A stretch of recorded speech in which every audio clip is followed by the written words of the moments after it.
Again, I'm very happy to be here, and tonight we're going to talk about the secession crisis of 1787 to 1860. Yes, there was a secession crisis 2 years before we signed the U.S. Constitution, all the way up to when South Carolina left the Union on December 20th, 1860.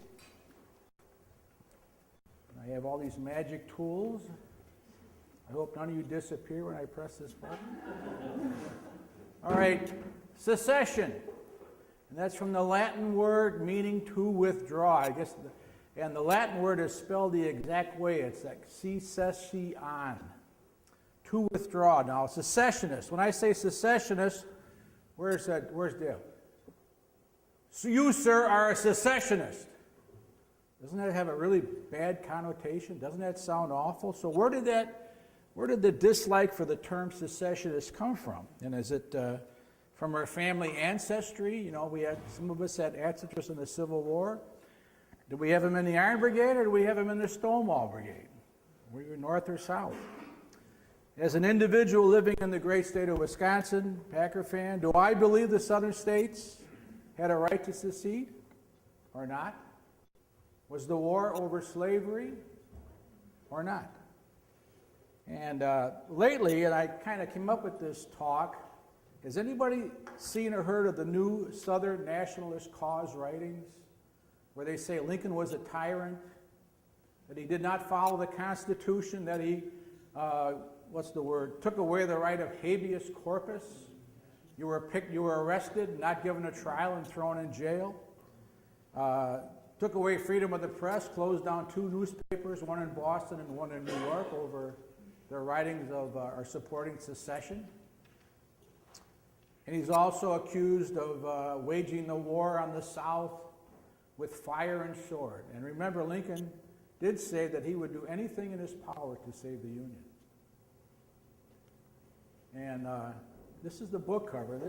I don't have these 2 books, but this was done by a man named Thomas D. Lorenzo is the author. He wrote 2 books, The Real Lincoln and Lincoln Unmasked.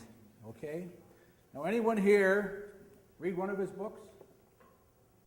Good. I mean, not good. But anyway, his arguments are well stated. And he uses facts.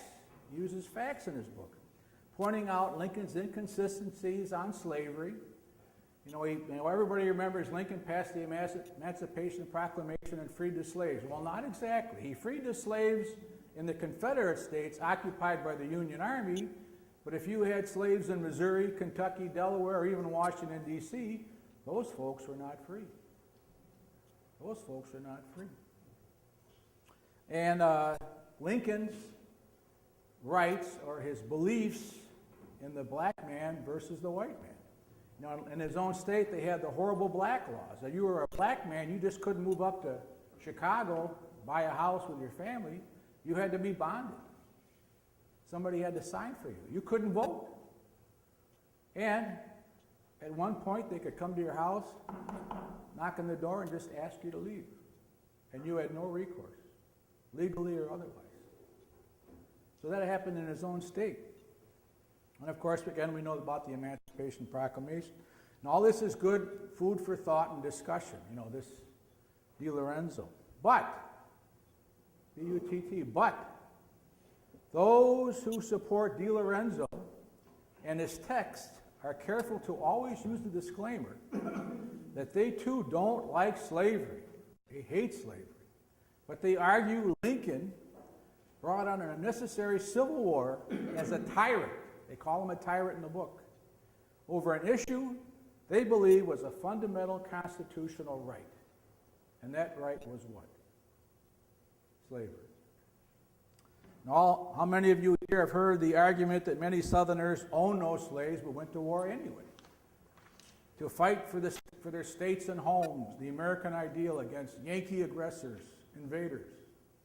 They went to war, they went to camp, they gave them a musket, they gave them a cartridge box full of 40 rounds and told them, go fight the Yankees and to protect mom and apple pie, And can you believe that none of those men in the back of their heads knew that they were waging war in the defense of that peculiar institution, slavery? Can you believe that? This gentleman says no. He's right. Okay, and here's the next slide. How many here in this room believe the actual root cause of the Civil War was over slavery and the expansion of slavery? How many of you believe that? One. Okay. Okay. We'll come back to you later. You must be from the South. But anyway. There you go. All right. All right. Now this is what I believe happened. These are my tenets. What I believe to be the root causes of the American Civil War: the adoption and perpetuation of the institution of slavery by the South. That's the first one. Number two, the fear of its abolition with the election of Lincoln. The loss of political and legislative power in Congress in 1860, the inability to expand slavery into the Americas, the remaining territories, and the fear of a massive financial loss with the emancipation of slaves, the end of the plantation South, the end of the great Southern lifestyle.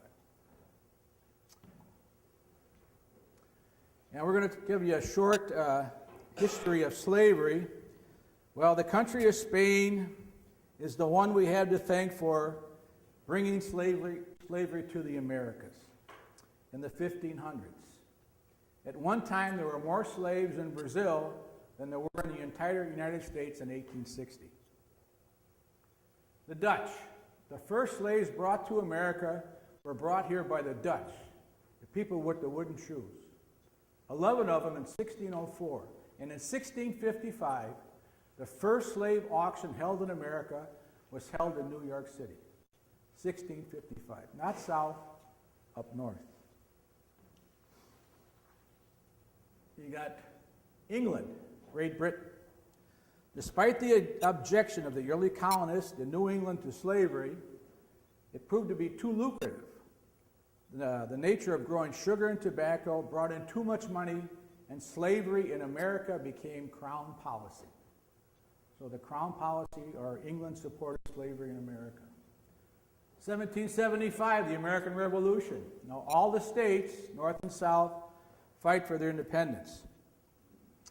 But a strong anti-slavery feeling did persist in the New England states, where they believed civil liberties for all men was the accepted Christian belief or concept. In other words, when you died and went to St. Peter, he didn't say like, okay, all you Polacks go over here, all you Norwegians over here, all you Mexicans go. That didn't happen. Everybody was judged the same. Black or white, brown or yellow. Now, interesting, Virginia in 1776 abolished the external slave trade to its shores. So 1 year after the American Revolution started, Virginia was saying no more slaves will come into Virginia. In 1780, Pennsylvania and Massachusetts passed emancipation laws. What does that mean? That means after a certain date, if you're born in the state of Pennsylvania or Massachusetts, you are free, even though you are a black man or a woman or a child. You're free. Connecticut and Rhode Island followed in 1784. In 1785, an abolition society was founded in New York City. New York passed its own emancipation laws in 1799. New Hampshire in 1792, and New Jersey in 1804. So all these states, if you were born in those states after a certain date, and you were a man of color, you were free. In the South, they didn't have that. From 1776 to 1789, the year the Constitution was signed and became law, the United States was governed by state delegates and convention. The first problem encountered after the victory was, how are they going to pay for this American Revolution? The country owed millions of dollars in bills. Well, they decided to do it by population. Instead of dividing it up by the number of states, number of people who lived in the states. And the question arose, should slaves be considered part of the population? The New England states said, yes, of course, they're people. The southern states said, no, slaves were property, not persons. The compromise, the famous 3/5 rule. A slave was counted as 3/5 a person. 5 slaves were to be counted as 3 people. Now what that did for these new colonies, southern colonies, that gave them a 30% higher ratio of voting power. In other words, if I owned 5 slaves, I would get 3 votes, and my vote too, for every politician and every law passed. 30% more power or more representation in Congress because of slaves as opposed to the North. In 1784, Virginia ceded to the Republic a huge tract of land west of the Ohio River as part of their debt payment. The question was, will this land be slave or free? The arguments continued for another 3 years. Thomas Jefferson, a slave owner himself, wanted no slavery in any of the new states that came out of this territory. Not signing the Constitution by slave-owning states was threatened several times from 1787 to 1789. The compromise was, now this is the first compromise. Remember the word compromise. The compromise was the Northwest Ordinance of 1787. Have you heard of that? It's kind of like where Wisconsin came from. Stated that no slavery will exist north of the Ohio River. South of the Ohio River, yes. North, no. Washington, Madison, Franklin, and Jefferson believed slavery was an anomaly in America and hoped the institution would just die out. The word slave does not appear in the Constitution. And there's a reason for that. And you can't, when I was doing this talk, I was kind of reading over parts of the Constitution. They did mention people of 3/5, but they did not call them slaves. They called them individual or persons. So slavery, the word slave, was never mentioned in the U.S. Constitution. And there's a reason for that. And that's why we had a lot of trouble, too, leading up to the Civil War. Now, the hope of ending slavery disappeared in America in 1793. What happened in 1793? Anybody? Anybody know? Yes! Eli Whitney invents the cotton gin. 1790. I thought it was later, but it was 1793. In 1764, the total cotton export for the southern states was only 1,000 pounds. 1,000 pounds. 30 years later, in 1794, 1,600,000 pounds of cotton were exported from the South. From 1,000 pounds to 1,600,000 pounds. In 1794, Congress passed the Slave Trade Act, making it illegal to import slaves. It was agreed upon that no new slaves were to be imported into the United States after 1808. No new slaves would be exported into the United States after 1808. So what happens? In 1804, due to the increase of demand for slave labor in the Cotton South, 33,000 new slaves were imported from overseas to where? South Carolina. Remember, South Carolina. And from that date on, the law was ignored right up and through 1859. They had slave ships coming through almost every year from Brazil and overseas. They had to sneak through the British blockade and the American blockade, but they still kept coming in. So South Carolina goes against Washington, Jefferson, Madison, and says we need slave labor for our cotton crops. 1803, the Louisiana Purchase. Jefferson buys a big tract of land from Napoleon. In 1794, I said that. 1812, Louisiana added as a slave state. That's the first state to come in from the Louisiana Purchase. Missouri wanted to come in as a slave state, but was above the Ohio River line. State of Missouri. In 1818, Missouri was settled primarily by Virginians, Kentuckians, other Southerners, and they wanted to come enslaved. By 1819, a year later, the people in the New England states, the hope for the end of slavery or conflict over slavery was fading very fast in the U.S. Thomas Jefferson wrote, "From Bunker Hill, the first battle of the American Revolution, to the Treaty of Paris in 1783, which ended the American Revolution and victory for the U.S., we never had so ominous a question facing the country. Like a fire bell in the night, it awakened me and filled me with terror. I considered at once that this is the end of the Union." This is 1819, the end of the Confederation of the United States. By 1820, 12.7 million pounds of cotton were being exported. By 1825, 17.6 million pounds of cotton exported. By 1830, 29.8 million pounds of cotton was exported. Now in 1820, the Missouri Compromise came in. Missouri admitted as a slave state. Maine, up north, admitted as a free state.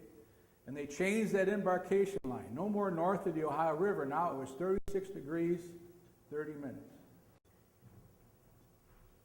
Now the need for more lands and slaves to grow cotton by the South became an obsession. In 1838 came the Great Abolition Society in Boston, which believed in the immediate emancipation for all in slavery. 1830 to 1850. The condition of the northern states, or northern New England states, they were industrial. They were shipbuilders. They were steam engine builders. They had they made everything. They had huge textile mills in the New England states. It was said a treaty of sorts was worked out, whereas certain northern politicians, the Whigs, these are the Whigs, would cast their votes for anything pro-South, tariffs, etc., while the Southerners would vote for tariff protections for the textile mills in New England. So from 1830 to 1850, we had this status quo. Everybody's making money. Slavery still exists in the South. The industrial New England states are building ships. Everybody's making a good buck. They let it go. They let it go. As the different states were added, slave or free, the South was able to maintain its control of Congress in the United States using the 3/5 rule. 3 votes for every 5 slaves. By 1850, the slave population was over 3 million in the South. So if you divide that by 5, that's 600,000 more votes can be cast by the South as opposed to the North. And then these people had they were counted as people for voting power and seats in Congress, but they didn't, they were slaves. So does that, it seems a little unfair, but that's what it was. That was the status quo. So it was their owners who cast the votes? Yes. Yes. Well, if you go back to the signing of the Constitution, Thomas Jefferson and a few others, the southern states refused to sign. They would not sign the U.S. Constitution. And in order to get them to make them sign, they gave them the 3/5 thing. The 3/5 thing gave them more power in Congress. It also reduced their population debt for the debt from the American Revolution. And the northern states said that was okay because they were able to sell all their merchandise to the South. So again, it was a stat from 1820 or 1830 to 1850. Everything was rolling along. You had Uncle Tom. Everything's fine. 1850 to 1860, year of change. A contemporary writer stated, "The proximate cause of the Civil War." This is his idea. "The Underground Railroad of the North and the Fugitive Slave Law of the South." We have all heard of the Underground Railroad, right? You know what that is? It was real. Some 50,000 escaped slaves came to Canada in the years from 1850 to 1860, preceding the Civil War. And that each year, some 500 of these slaves would move south out of Canada to 8 others escaping north. Harriet Tubman took 22 trips herself from Canada down into Maryland. Okay?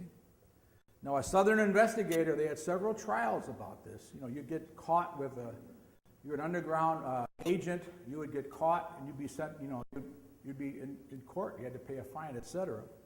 Well, one Southern investigator on the subject named 3,211 agents, station keepers, and conductors in the Underground Railroad. 3,211 that he knew of. That's a lot of stations and conductors. A lot of people were involved in the Underground Railroad. At $1,500 to $6,000 apiece, that's $75 to $125 million in real property to the Southerners was gone in their money.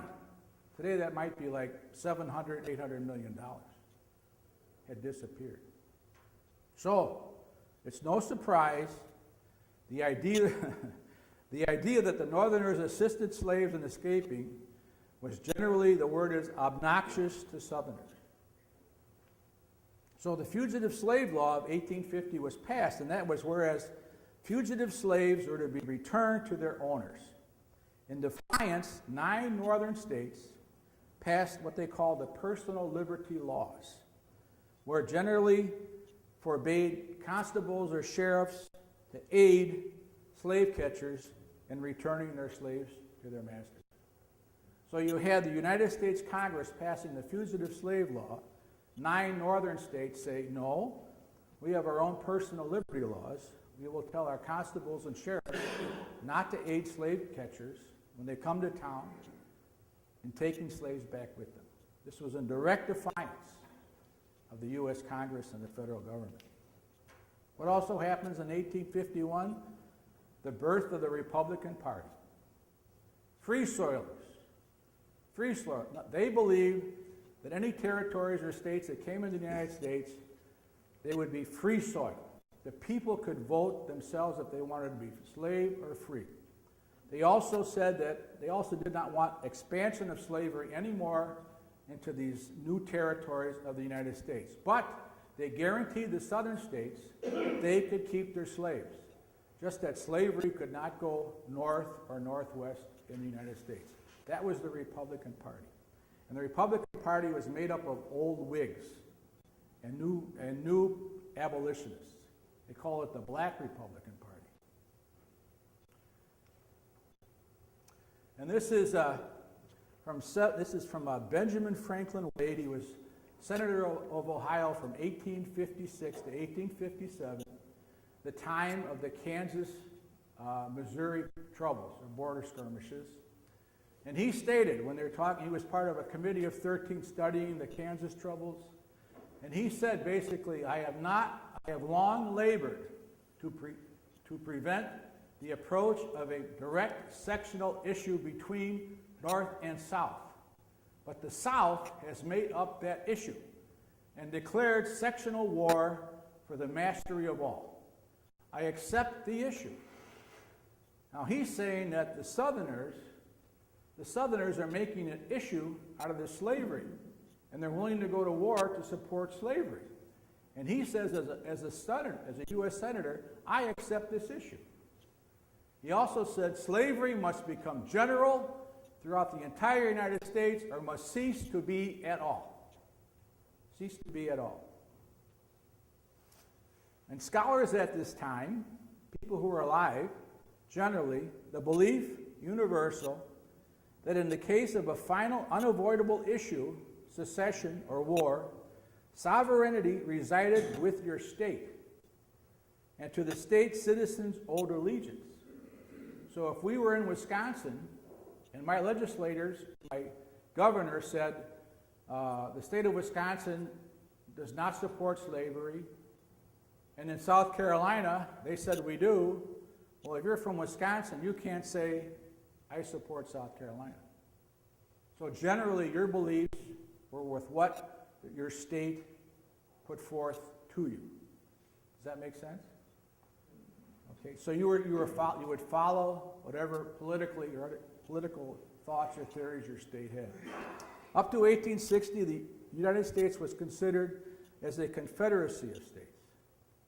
Now the language is changing. Before it was the United States of America, and from 1850 to 1860, all of a sudden people are talking about, no, it's not the United States, it's a confederacy of states, which is popular language of the day. Newspapers, from the Philadelphia Daily Dollar, 1160 to 1859, they said, where force is required to keep one half of the states in the Union, the thing desired is no longer worth it. So if we have to go to war to keep half of the states in, a union of states is not the thing we desire, and it's not worth it. Pittsburgh Daily Post, this is January 7th, 1861. If the South resolves to leave the Union, she will go because the North denies her rights, which were granted when the original compact was signed. Slavery. So you had opinions all over the board. Opinions all over the board. Again, we have the Kansas-Nebraska Act of 1854, Bleeding Kansas, 1855-1860. Out of that comes John Brown and his famous raid in Harper's Ferry, 1859. You can see it's agitating, agitating, agitating. The big thing, the election of Abraham Lincoln in 1860. The South loses its majority seat in Congress since 1815, which they held since 1815. To the new Republican Party, who they refer to as the Abolitionist Party. South Carolina succeeds on December the 12th.